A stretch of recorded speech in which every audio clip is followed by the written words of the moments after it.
Welcome to our homestead. Blueberries are an amazing fruit that are easy to grow. They're delicious, they're nutritious, but you need to avoid these 7 mistakes or you're not going to be successful with them.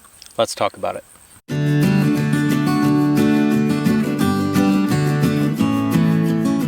So when we first established our homestead, I knew I had to have blueberries. I grew up with wild blueberries in Michigan, and I wanted to grow as many blueberries as I could down here in Texas. Now, if I haven't grown something before, I always make sure that I do a decent amount of research ahead of time so I'm successful in doing it. And of the 7 mistakes when planting blueberries that I'm going to talk about today, I actually did not make 4 of them. I was able to overcome those at the beginning. And good research at the beginning before you plant your blueberries is important. So the first one is making sure that you have the right varieties for your growing zone and area. So always consult with the local ag extension office that's connected to your state university, your state agricultural university. For us here in Texas, that's Texas A&M. So for those of you who are in our zone, which is zone 8B, we planted Austin, Brightwells, Tiff Blue, Powder Blue, and Emerald. And when you consult with your ag extension office on which variety to plant, it will tell you the chill hours, and that is going to be associated with whether they're a northern high bush, southern high bush. Obviously, the southern high bushes have a lower chill hour, and the rabbit eyes have a lower chill hour so that they are able to set fruit properly. So additionally, when you're choosing your blueberry varieties, you want to understand if they are early season producing, mid-season, or late season.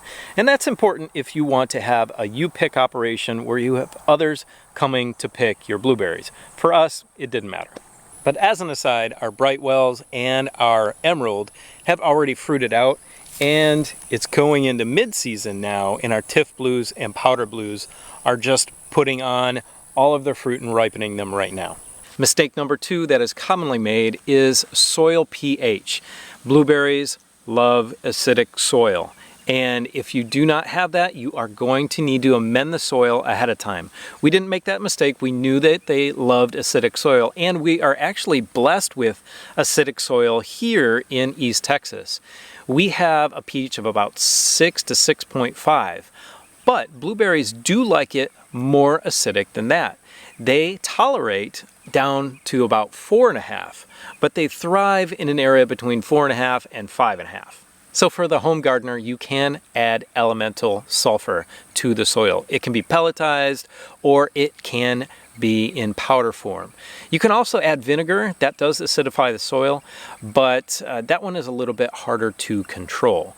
There are also soil acidifiers that you can specifically buy for blueberries and hydrangeas. Now, when you are planting your blueberries, if your soil is not as acidic as it needs to be and you don't have any elemental sulfur, you can add peat moss. However, be careful. Make sure it is Canadian sphagnum peat moss, which has a pH of about 3.0. Most American peat mosses don't have a pH that's low enough that will transfer into the soil to actually acidify it. So you need that lower pH Canadian sphagnum peat moss, so keep that in mind. Another mistake that is commonly made is not buying enough blueberry bushes because not all of them are self-pollinating. There are a few, but they're rare. So you always want to get, obviously, at least 2, but if you can get more, do that. We made sure that we bought at least 5 when we started, and now we have about 10 bushes. Now, another common mistake that we didn't fall into at the beginning is mulching. Mulching helps out with a lot of different aspects of growing blueberry bushes, and one of those is water retention. Now, as you can see behind me, I do mulch with pine needles. However, I want you to go check out Alberta Gardening Channel, and they did some extensive research on the acidity of adding pine needles to your soil around your blueberry bushes, and they found through scientific testing that it really does not acidify the soil. So you can add whatever mulch you like around your blueberry bushes, and it's important that you do that for water retention, because that's one of the mistakes that we made, was the amount of water that you need to water blueberry bushes.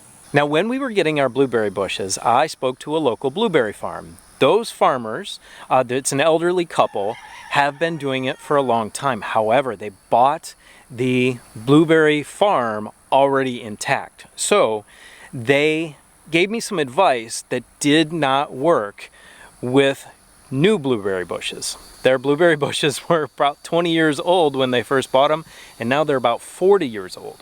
And that big piece of advice is the amount of water that they need. They said they didn't water theirs that much at all, if any. However, when you are establishing blueberry bushes, they need a ton of water.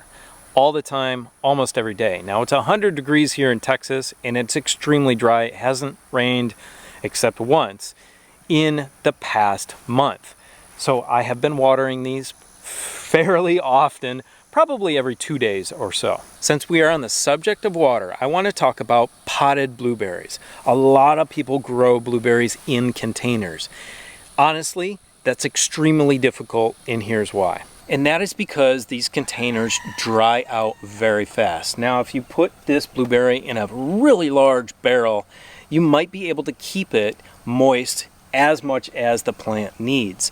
But since they dry out so fast, you have to stay on the watering or they're gonna die. Now, I made a mistake with this one. This is another emerald, and I let it dry out too much. I didn't water it for about 4 or 5 days, and it almost died.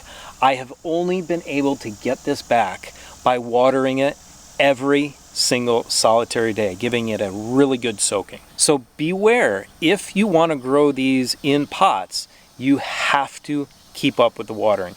Put them on an automatic timer with an automatic system if that works for you, but if you don't keep up on it, they will die. Now, another mistake that we did make with our blueberries is that we planted them too deep.